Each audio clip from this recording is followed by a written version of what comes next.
I'm with Rikko Voorberg from Peace Walk. Now, Rikko, what is Peace Walk? The Peace Walk is basically a peace learning school, a walking peace learning school, starting from different places in Europe. We already started months ago and making our way slowly by walking 20 kilometers a day all the way to Jerusalem, Al-Quds. So are people actually Sorry. physically walking to Jerusalem and doing this walk Absolutely. every day? Absolutely. That's what's happening. And everybody can join for an hour, a day, a week, a month.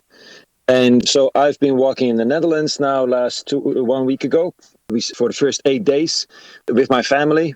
And hundreds of people will be returned home because the kids still have to go to school, but we'll rejoin in Budapest, where most of the routes come together. So the route from Poland, the route from Spain, the route from France, and from the Netherlands and Belgium and Venice. And then we'll walk with the family all the way down to Greece, through Turkey, hopefully through Syria, Jordan, and hope to arrive in May or June 27 in Jerusalem. So this is a very, very big project if you're going to be arriving here in Jerusalem next year. Yeah, it is. It is. It's crazy. But in a way, we thought when the world's crazy, maybe we need some crazy countermeasures here because there's so much investment in weapons, so much belief in war that it will bring peace. We have to find another way. And we might not know it, like have the golden key. It seems that nobody has the solution. So we got to start learning and learning all along the way.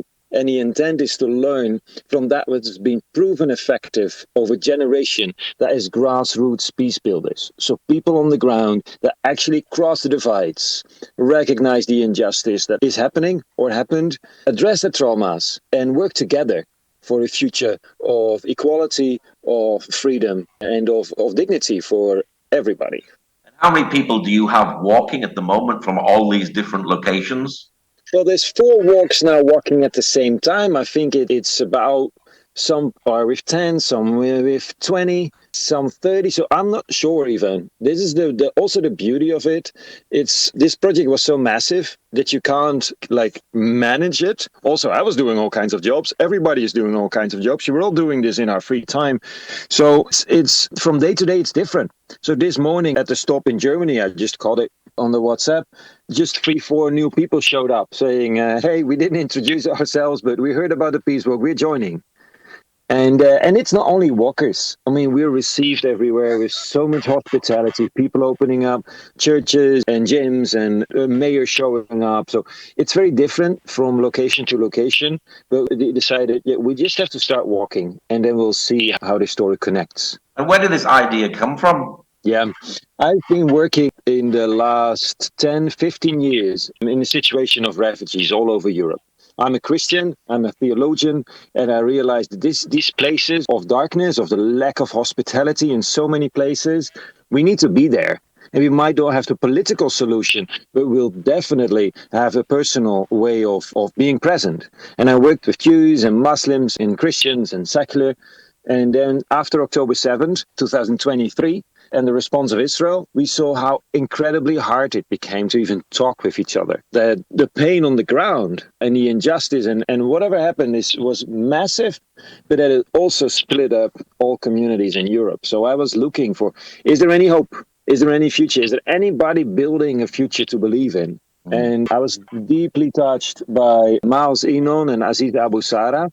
Maoz is an Israeli Jew whose parents were killed on October 7th. And after 3 days of mourning, they came out and said, our answer to this darkness, this murder, will be peace. And we have to fight. Not only, we have to forgive Hamas for their work. And we have to forgive also our government, the Israeli government that made this happen. So we have to find another way. And we have to do that with our Palestinian brothers and sisters. And he works together with Aziz Abu Sara, a Palestinian man whose brother was tortured in Israeli prison and died. And also chooses the only future that is thinkable is peace.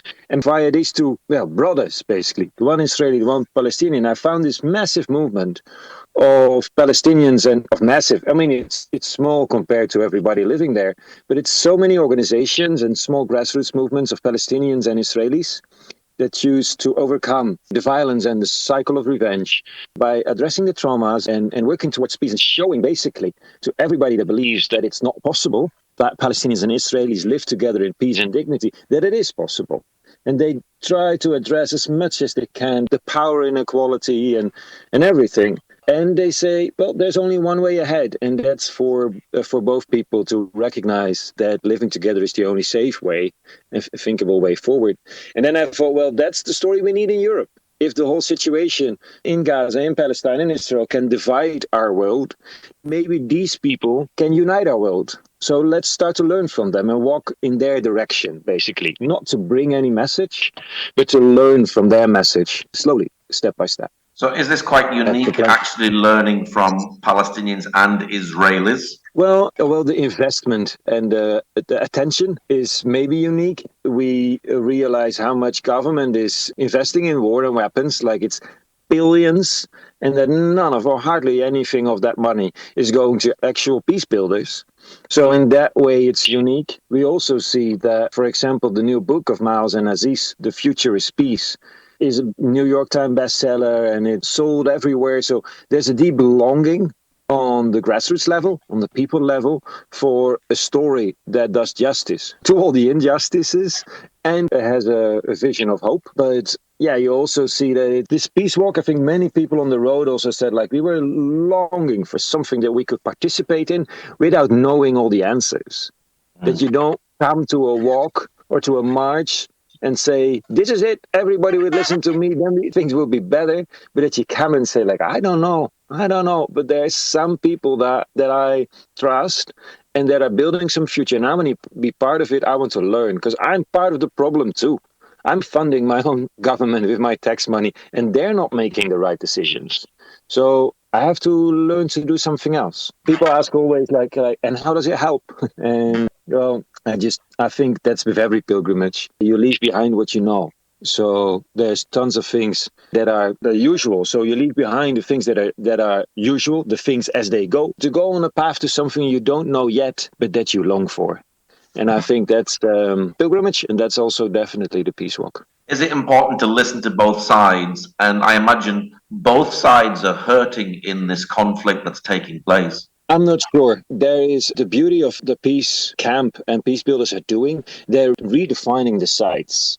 So I'm listening to conflict specialists in former Yugoslavia, Bosnia, Croatia. They say what peace builders are doing are redefining the conflict.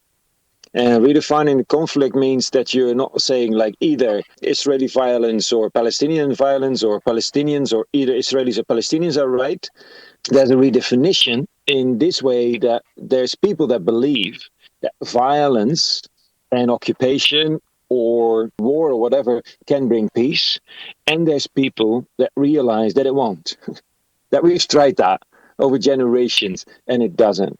So that the only way to basically come to peace is say like, hey, Hamas and Netanyahu, you're on the same side of the table. You might have different power, but you're on the same side of the table, believing that violence will bring peace any closer. And if the one doesn't, then you start just another one. And then on our side of the table, there's people say we have to address the stories of each other. We have to listen to each other. We have to hear about the Nakba. We have to hear about the Holocaust and understand that where things come from.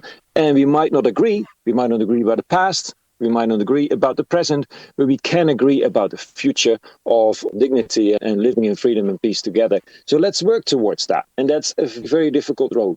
So it's not both-sidism in a way. It's basically redefining the sides. Are you hoping that people who get involved in this peace project will actually go home to their own communities and try to bring peace within their own communities as well? That's the whole thing. I know, I mean, it might bring some help to Israelis and Palestinian peace camp, and I think they deserve it. But the biggest thing, and that's also what I get from Miles and Aziz and others, say like, hey, we all got to be part of this peace building. So I hope that this feeds a culture of people who recognize the divides into their own communities, into their own streets, into their own families, and reach out across the divide and say like, hey, what's happening? We need to build peace and a future together. So in the Netherlands, if you see the rise of Islamophobia, like it's crazy. I need to be in the mosque. I need to spend time with Muslims. I need to understand and say like, hey, something is happening. And then with anti-Semitism, it's the same. I need to be able to hear the fear and not to say like, so everybody has the same pain.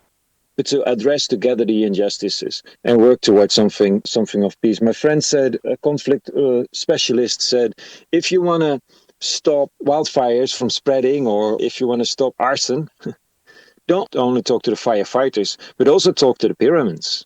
Like, we gotta understand what's happening and move together towards the future. And I think that's also what's happening in the peace walk. I got somebody who's saying, like, hey, I'm Dutch, and my ancestors, they were slaveholders. I know. And I need to address this thing. So who should I talk to? Because nobody in my family talked about it. And it's a completely different chapter, but it's also this peace building. So you're going to arrive in Jerusalem. What are you going to do when you get to Jerusalem? Well, that's the question, I think, of every pilgrim. What do you do after you arrive? Because it's about the journey. It's never about the arrival. And what we do in this project is basically we set out a 3-year journey. So this is the build up, then we do the walk, and then we have gathered a massive collection of peace building stories, of walkers, of specialists that we have talked to along the way. So this collection we are working towards with a museum to do expositions and teachings on grassroots peace building.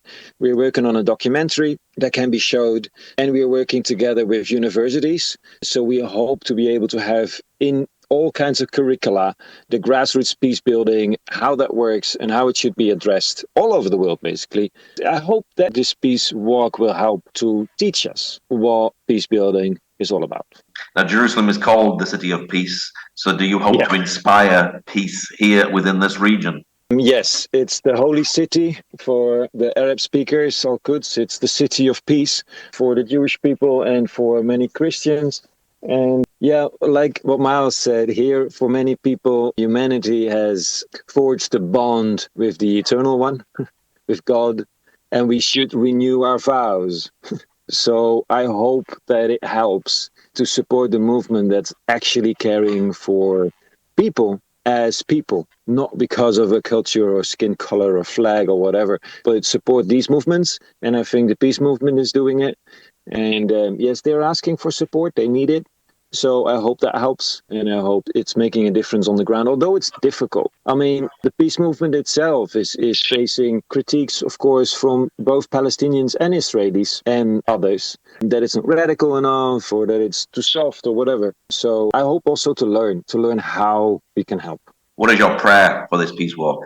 The quote that comes back to me all the time is Jesus' quote saying, "Blessed are the peacemakers, for they'll be called children of God." And that's in my mind all the time. And especially that thing called children, for 2 reasons. We're bringing our children on this walk.